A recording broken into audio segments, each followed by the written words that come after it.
Hello everyone, welcome back to my Sunday blog. তো আমরা কি করলাম, ঘুম থেকে উঠে কাজ ফাজ সেরে নিয়ে আগে খেয়ে নিয়েছিলাম হচ্ছে কচুরি, সাথে ছিল হচ্ছে আলুর তরকারি দিয়ে খাওয়া দাওয়া করে বড় চলে গেল বাজার থেকে নিয়ে এসেছিলো একটা মোচা। অনেক দিন মোচার ঘন্ট করা হয়নি, তো চলো তোমাদের সাথে একটা টিপস শেয়ার করি। তো এটা হচ্ছে হলুদ জল, এর মধ্যে যদি তোমরা মোচা কুচিয়ে রেখে দাও তাহলে কালো হবে না, কষটাও চলে যাবে।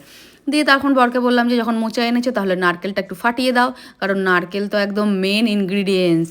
তো যাই হোক, দিয়ে তারপরে ভাত ঠাত করে নিলাম। এ দেখো আমার বাবুকে দেখো একবার, কোনটা খাবে? টমেটো? পিঠের ছাল ছাড়া জানো তো তোমার? তো এইভাবেই আমাদের ওর সাথে একটু গুন্ডামি চলতেই থাকে। দিয়ে তারপরে একটু কাজ পাজ সেরে ভাবলাম যে একটুখানি কফি খাওয়া যাক, কারণ আমি তো চা খুব একটা খাই না, তাই কফি খেয়ে নিলাম। দিয়ে ভালো করে আরাম করে কফি খাওয়ার পর ভাবলাম বাবুকে একটু গাটা মুছিয়ে দিই।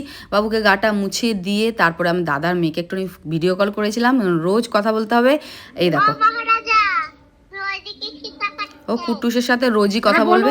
দিয়ে যাই হোক, দিয়ে সব কাজ ফাজ সেরে নিয়ে আমাদের দুপুরে লাঞ্চে ছিল হচ্ছে ভাত, উচ্ছে ভাজা, এই হচ্ছে বাটা মাছের ঝাল, আর সাথে ছিল সেই সুন্দর মোচার ঘন্ট। তো আমার বর তো বললো খুবই ভালো হয়েছে, না সত্যিই ভালো হয়েছিল।